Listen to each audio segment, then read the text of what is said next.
Well, the hills are alive with the sound of music. I'm going to let Matt sing You're it. not going to do it, Julie Andrews. I'm not. I can't do it justice. Students at Truman High School will get to perform on a brand new stage this fall. Could you do Edelweiss, Matt?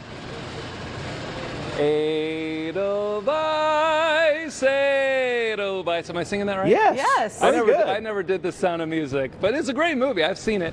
You know what? Unfortunately, they're not going to be performing that or any other musical here at Truman High anytime soon because construction is going to take a few more months here at this auditorium, but it's all part of a $43 million bond that voters passed last April, but that money is hard at work. And I want to go over to the superintendent of Independence Public Schools. This is Dr. Dale Hurl, and tell us a little bit about the need for new auditoriums at these high schools.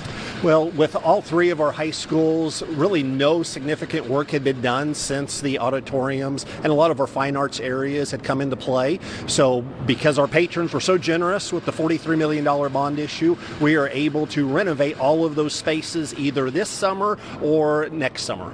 Yeah, taking a look, I mean, it just looks like it's going to be state of the art. It's going to be beautiful when it's done.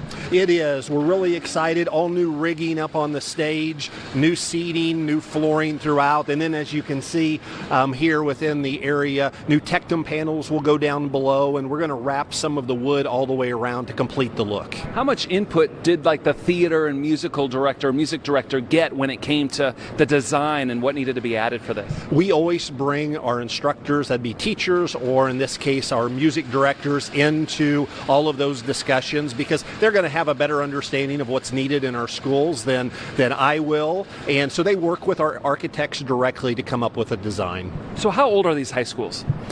Depends. Anything from the 50s to the 60s, and then William Christman even prior to that. So all of our fine arts areas, are between 50 and 60 years old. I mean, so they go back to when the school was built. Yes. Now, this was an addition onto Truman High School, but we're still in the 50-year range.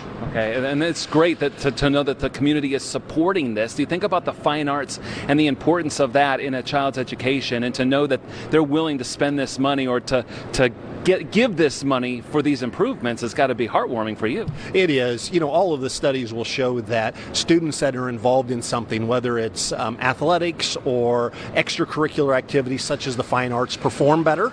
And so we are so excited that our patrons were so generous to approve this bond issue. All right, Dr. Hurl, thank you very much.